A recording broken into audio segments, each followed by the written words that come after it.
let's take this exact same chord progression, the 1, 5, 4, 2. And we're going to move into the key instead of A major, we're going to move into the key of A minor. And I'm going to use A minor as my center point. So that's going to be the 1 chord. That's where everything wants to come back to. In other words, the reason you call it the tonal center is because all the chords that you play other than that 1 chord ultimately want to resolve back to the 1 chord. That's just the way your ear wants it. Your ear's trained to want to go back and resolve to the 1 chord. So like if you're in the key of A minor like this, and you're moving out and playing different chords,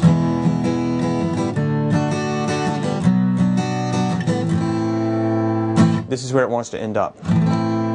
Okay, you can go to this E, and go back to A. But ultimately you want to end up on A. That's what your ear wants to hear. So that's the tonal center. That's why it's called the tonic. The 1 chord of every scale is called the tonic.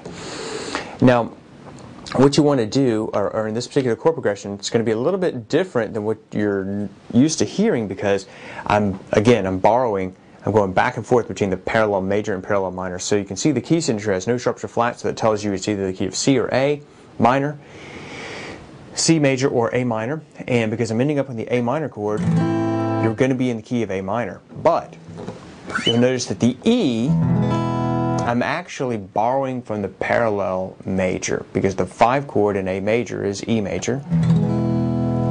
So I'm grabbing that 5 chord from the parallel major.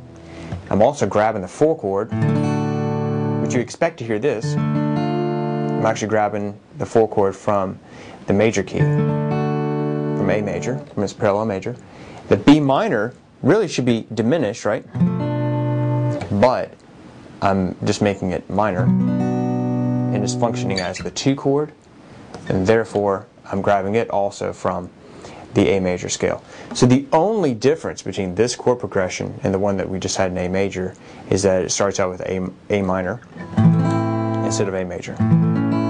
And all the other chords come from the major key. So you can see I'm mixing and matching, going back and forth in parallel to parallel major and minor. This one sounds like this.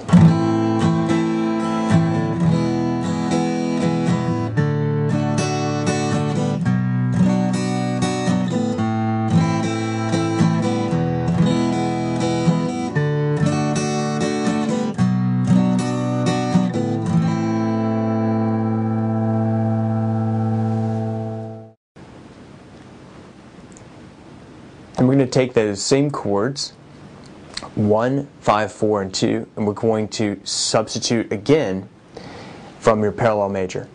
So I'm in the key of A minor. Now instead of the A major chord, I'm going to make that chord, which is functioning as 5, minor. So those 2 chords come directly from your minor scale, A minor scale, the 1 chord and the 5 chord.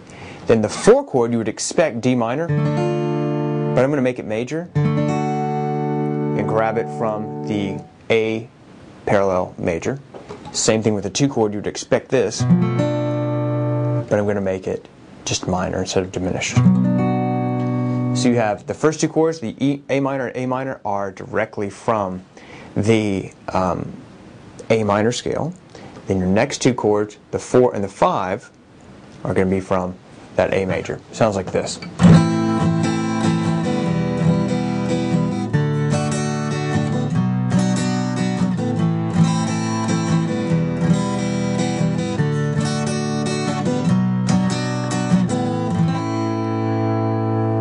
And you can see that last chord I actually made major.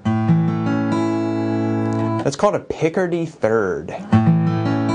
So when you actually, when you're in a minor key and then you land on its parallel, on the 1 chord, on its parallel major, it's called a Picardy third. So you'd expect this.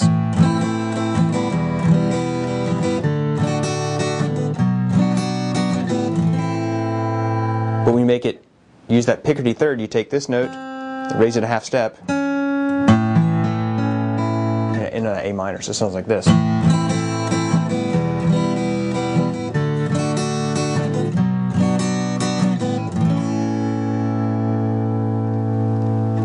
So that's just ending on that major chord, which comes from its parallel major.